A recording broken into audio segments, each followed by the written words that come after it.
애널들도 모른다는 에코프로의 급등 이유. 이상하다? 저는 알 것 같거든요. 자, 이렇게 모른다고 애널들이 당황하고 있다고 합니다. 연구원들이 이유가 있어서 오르는 건 아니라고 생각한다. 호재가 있었다기보단 변동성이 확대되는 국면이다. 향후 흐름도 예측하기 쉽지 않다. 이렇게 얘기하고요. 또 모 연구원은 에코프로 그룹만 오를 이유도 없다. 급등락 이유를 찾는 게 의미가 없다고 생각한다. 그럼 저는 의미 없는 행동을 한 건가요? 최근 주식시장의 테마주 광풍 및 묻지마 투자가 이어지고 있습니다. 팩트. 주식이 오르고 내리는 데에는 이유가 좀 알 수 없는 경우들도 분명히 있죠. 이건 제 분석입니다. 변동성에 유의해야 하는 것도 맞아요. 이거 애널리스트 분들의 이야기가 전적으로 맞습니다. 묻지마 투자 지양해야 되고, 신용 쓰지 말아야 되고, 과도한 투자하지 말고, 빚내서 하지 말고, 변동성에 유의하면서 왜 오르고 내리는지 파악을 해야 되는 겁니다. 그리고 오르는 이유를 모르겠다는 거죠. 그런데 저는 왜 이유를 알 것 같을까요? 자, 에코프로를 필두로 한 그룹주 상승 이유, 저는 크게 세 가지 플러스 알파 정도로 정리할 수 있을 것 같은데요. 일단 어제 얼마나 올랐는지 주가 흐름부터 체크를 해보도록 하겠습니다. 자, 에코프로가 제일 많이 올랐습니다. 그저께도 말씀드렸고 최근에 계속 말씀드리는데 얘가 키는 맞아요. 대장이고 형님입니다. 그리고 그 밑에 따라가는 애가 BM이고, 그리고 포스코 그룹이 다른 느낌으로 또 이제 치고 올라가려고 하고 있죠. 그런데 현재 대장은 에코프로가 증명이 됐죠. 또 맞습니다. 7%가 올라가면서 캐리를 했고요. 전반적으로 올라갔는데 에코프로 같은 경우에는 8월 한 달간의 하락분을 어제로 해서 전부 다 돌려서 플러스로 돌려버렸습니다. 한마디로 7월 말에 저가 매수다 그러면서 들어왔다가 물리신 분들 어제 이제 좀 해피했을 거예요. 왜냐? 내 계좌가 플러스로 돌았기 때문이죠. 그리고 나머지 종목들도 슬슬 따라가고 있는 모습들이 나타나고 있습니다. 에코프로 그룹주의 상승 이유는 세 가지라고 말씀드렸고, 세 가지 플러스 알파라고 말씀드렸는데, 자, 첫 번째는 MSCI 자금 관련 이슈입니다. 이건 지난 14일 그리고 16일에 MSCI 이슈를 굉장히 잘 정리를 제가 해드렸잖아요. 어디서도 못 보는 것들 정리를 해드렸잖아요. 그때 방송을 보셔도 되지만 귀찮다 하시는 분들을 위해서 살짝 그냥 키포인트만 짚어드리면, 하락 상승 종목들이 있는데 당일 주가 흐름은 원래 하락 종목이 더 많았다, 최근에 보면. 그리고 지금 패시브 자금에 대한 기대감들이 있는 건데, 실제 패시브 자금을 착각하지 말아야 된다. 무슨 얘기냐면, 편입 발표 이후에, 편입은 지난 11일인가 됐잖아요. 그리고 발표 이후에 8월 31일 종가 기준으로 리밸런싱이 되고 9월 1일부터 적용이 된다. 즉 9월 1일 금요일부터 자금이 유입될 예정이다라는 거예요. 자금 예정 비용들은 증권사마다 다르지만 모 증권사에서는 1조 2,600, JYP는 얼마, 여기는 얼마, 증권사마다 상이하고 에코프로의 경우는 1조 7,300억 원 수준까지 예상하는 곳들도 있는데, 지금 외국인의 자금이 그만큼 안 들어온 경우도 있었기 때문에 너무 큰 기대는 하지 말아야 된다. 하지만 자금은 들어온다. 이게 말이야 방구야 생각할 수 있겠지만, 어쨌든 간에 지금 저는 평균적으로 나와 있는 통계를 말씀을 드리고 있는 겁니다. 자, 그리고 선반영 얘기들이 나오고 있는데, 주가에 선반영되신 것이라면 이미 자금을 넣어두고 편입과 동시에 다시 다 빼는 거라는 거잖아요. 만약에 탈락하면 어떻게 할 거예요? 그 기회비용까지 얘네들이 다 잡아간다? 그건 좀 쉽지 않다는 겁니다. 선반영됐다면 다 함께 움직여야 되는 건데 종목별로 움직이고 있다는 겁니다. 그렇잖아요. 예. 편입점 주가 흐름에 대비해 편입 이후 주가 흐름도 비교를 해보면, 편입 이후에는 갈만한 애들은 갔었다라고 제가 요건 다 짚어드렸잖아요, 얼마 전에. 한마디로 뭐예요? 첫 번째 이유, 8월 31일 리밸런싱 되고, 그때는 이제 거래량이 터질 거예요. 8월 31일 날은 종가 부근에서. 그리고 9월 1일부터 패시브 자금이 유입이 되는데, 사실 금액이 얼마가 될지는 정확히는 알 수 없습니다. 시장 예상치는 최소 1조에서 1조 7,400억 원인데 최근에 이만큼이 안 들어올 수도 있다라고 하는데, 그건 그때 가봐야 되는 거고요. 어쨌든 간에 지금 금액적으로는 증권사에서 이렇게 예측을 하고 있더라. 첫 번째 상승 이유는 그러면 뭐예요? MSCI 자금 관련 이슈가 이제 임박을 하고 있기 때문이다. 당장 다음 주 금요일입니다. 일주일 남짓 8일 남았어요. 그러면 두 번째 상승 이유는 뭘까요? 이거죠. 이게 지난 6월 12일에 저희 서울경제TV에서 지금은 한국경제로 출근을 하고 있는 민정아, 저희 막내 최민정 기자가, 제가 이제 요거 한번 기사 써보라고 한번 예시를 주고 재료를 주고 이제 작성을 잘한 기사예요.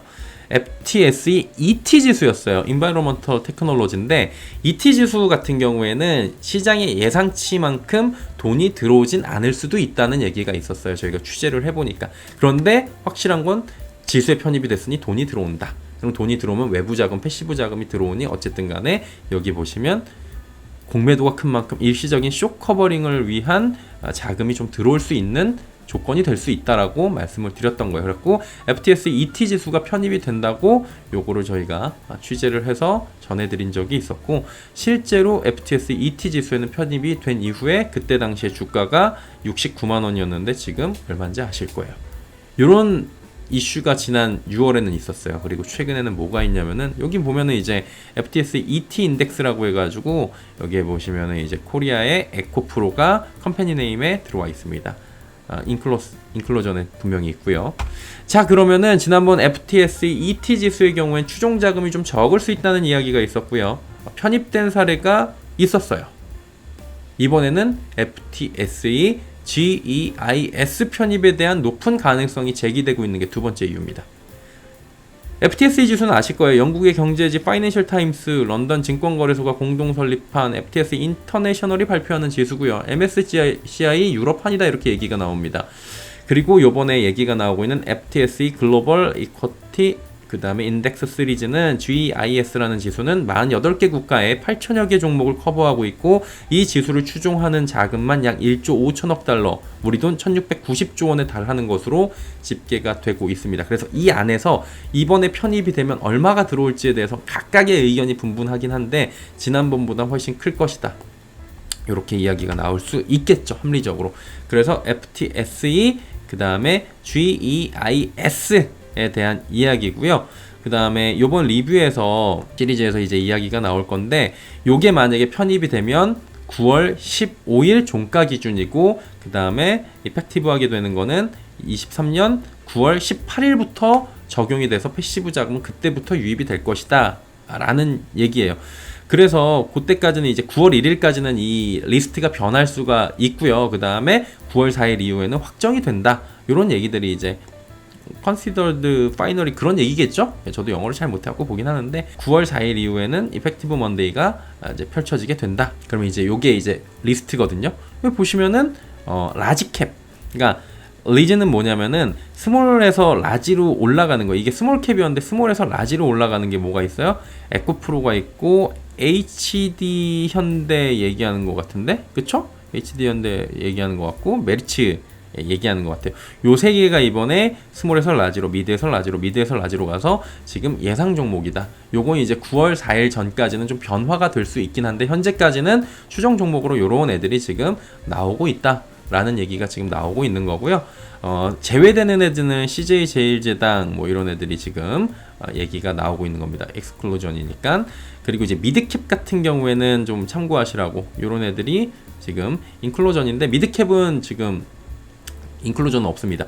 그 포함되는 애들은 없고 미드캡은 나가는 애들만 있는데, 요거는 이제 라지로 나가기 때문에 아까 보셨다시피 메리츠도 그렇고요. 얘는 근데 NHN은 오히려 스몰로 들어가기 때문에 편출이 된다라고 되는 거죠. 이게 편출 종목들이에요. 그럼 이제 스몰캡 같은 경우에 이렇게 많은 종목들이 있는데, 자, 스몰캡 같은 뭐 TCC 스틸도 있고 윤성도 있고 애드 되는 거예요. 애드 되는 애들은 뭐 TCC 스틸, 윤성 요즘에 얘네들 잘 가죠. 애드 투 스몰 이런 식으로 나오고요. 쭉 얘기가 나오고 있는 상황이고, HPSP도 있고 새롭게 들어온 애들도 있고, ISC도 애드2가 있고요. 이런 거 그냥 한번 보시면 됩니다. 케어젠도 보이고요. 그 다음에 제외되는 애들이 있는데 혹시 오해하실까봐 에코프로가 드디어 지수에서 제외되니까 큰일 났다. 아니에요. 이게 라지캡으로 가서 이렇게 됐다. 리무브가 됐다. 스몰에서 라지로 가는 거다. 스몰 투 라지로 가기 때문에 리무브가 되는 거다. 이렇게 보시면 될 것 같아요. 자, 이렇게 보시면 되죠. 그럼 뭐예요? FTSE GIS 편입에 대한 높은 가능성의 추종 자금이 지난 ET 지수보단 크잖아요.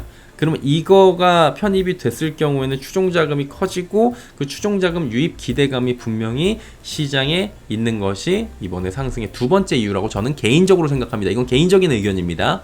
이거 참고만 하세요.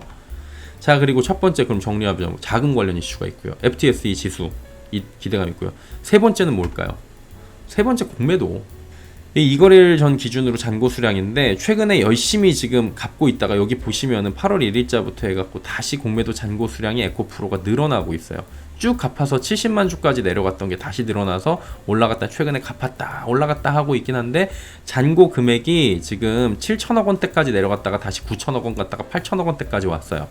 최근에 열심히 갚았다고 하는데도 아직도 8, 9천억대라고요. 다시 늘어나고 있어요. 이 많은 잔고 어떻게 할 거냐. 이게 세 번째 이유입니다. 자, 그리고 플러스 알파. 플러스 알파는 3주간의 섹터 하락 이후에 지금 3주간의 섹터 하락이 있었습니다. 이게 진짜 이상 갑자기 급락 현상이 나타난 날이죠. 거래량이 말도 안 되게 터지고 그러면서 변동성이 심화됐고 쭉 빠졌고 이게 포스코홀딩스예요. 왼쪽이 결국에 쭉 빠지고 있는데 이평선 물면서 올라오고 있는 모습들 홀딩스가 보여주고 있고요. 에코프로 같은 경우에는 급락 나온 뒤에 쭉 빠졌다가 결국엔 이평선 물고 다 올라왔습니다. 추세 지금 다 위로 올라와 있는 상황입니다. 즉 기술적 반등 국면이기도 하고요. 그리고 전반적으로 봤을 때 세 가지 이유가 있고 제가 모르는 이유도 분명히 있을 겁니다. 그래서 이러한 3 플러스 알파의 이유로 저는 에코프로가 최근에 급등을 보이고 있다고 생각하는데 아닐까요?